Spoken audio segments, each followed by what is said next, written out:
Okay, here it is on President's Day. Just want to read this Facebook post to you. Um, I've traveled through 3 states over the past 3 days. Less and less people are wearing their masks. Be brave, that thing, and toss that thing in the garbage. And then all kinds of rationalizations as to why the person thinks masks don't work.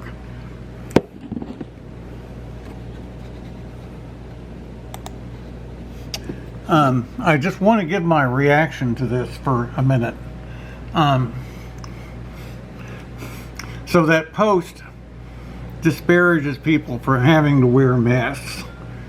Like this N95 where the strap broke on me, trying to make it fit properly. At my age, 77, yeah, I'm more vulnerable. And when I encounter somebody who's unmasked, I think, okay, he's not responsible for me for being healthy or for being vulnerable. Mask wearing is a mutual benefit, but it protects. But you can protect yourself with a high quality mask if you wear it properly.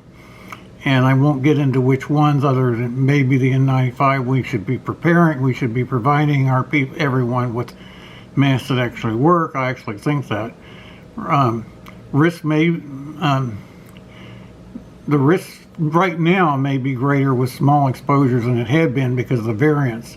But generally, encountering somebody in a hall or something in an elevator, if you have a decent mask on, even if they're infected, it's probably not very risky. Although I'm not a doctor, don't cite me on that, but probably isn't. And you may even be gradually building up some immunity that way by osmosis or variolation or something. So, it's not that great a risk probably, but it could become a greater risk in the future with this variant problem. We're not sure.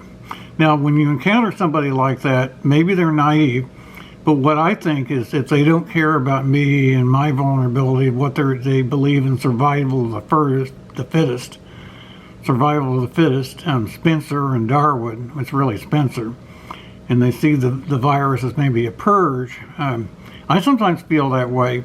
But if too many people got into themselves thinking that, we would risk sliding back into fascism, which I think we very nearly already have. We certainly have been flirting with. Look at January the 6th.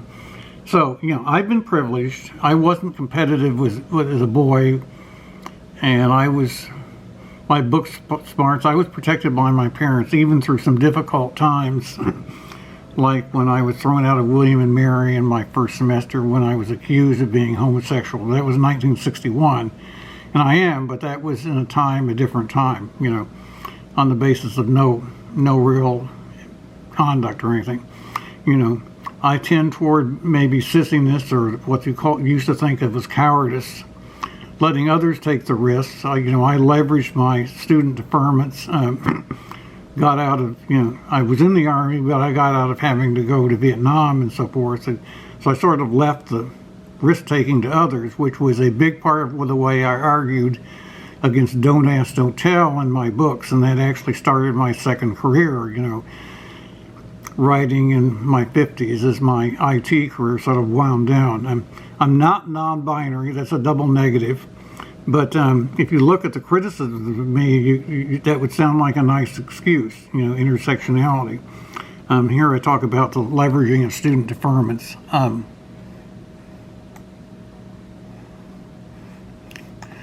I didn't take menial jobs to prove that I could have done them. I didn't learn to change my own tiles or oil for other people, particularly, which is something. One time a woman got after me saying a man should be able to do that for her back in 1980 when things were a little different.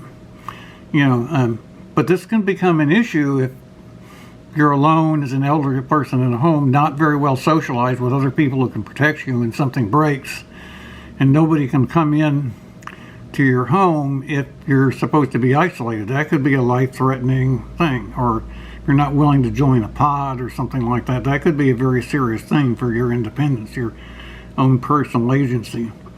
I don't allow people whom I see as victims or losers to have anything to do with me personally. But I'm probably not in a position where I have the right to claim that kind of a luxury. I coined the phrase the privilege of being listened to, which has generated some controversy. I talked about it in terms of social credit, or in terms of paying your dues. That's what I called it. So if I got severe COVID, I could be triaged and seen as not fit enough to continue living, and not fit enough to live within this new normal, not willing to be with other people enough, and to insist on having my own way as I'm used to. So maybe maybe that would be better if my life didn't continue, if I didn't try to hang on. This might be the end. That's a very severe irony that I have to deal with. Well, the far left wants me to give up my own personal agency and join a movement, and see myself in terms of group, as part of a group, and see privilege in terms of groups as critical. That's critical theory. So we have critical theory at odds, ironically, with personal social credit, which is an observation that not many people really get. But those are my thoughts about this whole thing when I encounter people not wearing masks.